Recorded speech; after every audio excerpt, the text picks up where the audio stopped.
మెరుగని ఆ పేరుకు హడలు, అసలంచబోడు ఎవడికి మెడలు. ఆయనెదురుగా కొడుతున్నారు తొడలు, వేసుకుంటారు రా తప్పక చెడలు. పేదోడి కంచంల 4 మెతుకుల కోసం ప్రజా సంకల్ప యాత్ర చేసి గెలిసిన యుద్ధం. సీమ పౌరుషం పక్కన పెట్టిండుల పేదల కోసం. జెండలు జత కట్టడమే మీ ఎజెండా, జనగుండల గుడి కట్టడమే జగను ఎజెండా. బలిరా బలి బలిరా బలిరా, పులివెందులలో పుట్టిందా పులిరా. కుర్చీల కూర్చోవడమే మీ ఎజెండా, కుర్చీ జనమే ఇవ్వాలన్నది జగను ఎజెండా. ఈరోజు మన ఒంగోలు ఇన్ఛార్జి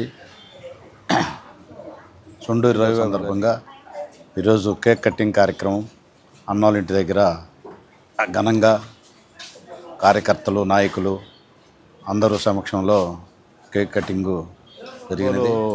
మండలం తరఫున మేము రవణ ఆదేశాల మేరకు మేము తను చెప్పిన కార్యక్రమాలన్నీ సూచా పాటిస్తూ రవణ మన జగన్మోహన్ రెడ్డి గారు ఒంగోలు నియోజకవర్గ సమన్వయకర్తగా ఇచ్చినప్పటి నుంచి ఫీజు రియంబర్స్మెంట్ కానీ మెడికల్ కాలేజీల మీద కానీ కార్యక్రమాల మీద కానీ మొక్కజొన్న రైతుల కార్యక్రమాల మీద కానీ అన్ని కార్యక్రమాల మీద రవణ చురుగ్గా పాల్గొంటూ మాకు ఒంగోలు మండలం కొత్తపట్నం మండలం అదే ఇక్కడ టౌన్లో అన్ని కార్యక్రమాల్లో చాలా చురుగ్గా పాల్గొని 2029 ఎలక్షన్లో అందరూ కష్టపడి పనిచేసి గెలుచుకోవాలని పార్టీ నాయకులు కార్యకర్తలు అందరూ పనిచేసి రాష్ట్రంలో జగన్మోహన్ రెడ్డి గారిని చేసిన మంచి ఫీజు రియంబర్స్మెంట్ కానీ ఫంక్షన్లు కానీ ఇప్పుడు గవర్నమెంట్ వచ్చిన తర్వాత ఫంక్షన్లు ఈరోజు కూడా 2 సంవత్సరాలైనా కూడా ఫంక్షన్లు లేదు. అదే మన గవర్నమెంట్లో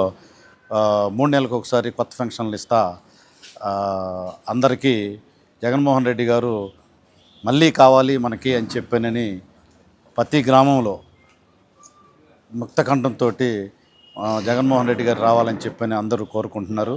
అదేవిధంగా మన రవణకి ఈ పదవి ఇచ్చిన తర్వాత ఆయన నిద్రాహారాలు లేకుండా రైతుబొంగులు కష్టపడి నాయకులు కార్యకర్తలు ఎప్పుడు కూడా రవణకి అండదండలుగా ఉంటామని చెప్పని తెలుసుకుంటూ మేమందరమీ ఆయనకు సపోర్టుగా ఆయన గెలిచేంత వరకు మేము కష్టపడి అందరం పనిచేస్తామని మనం చేసుకుంటున్నాం.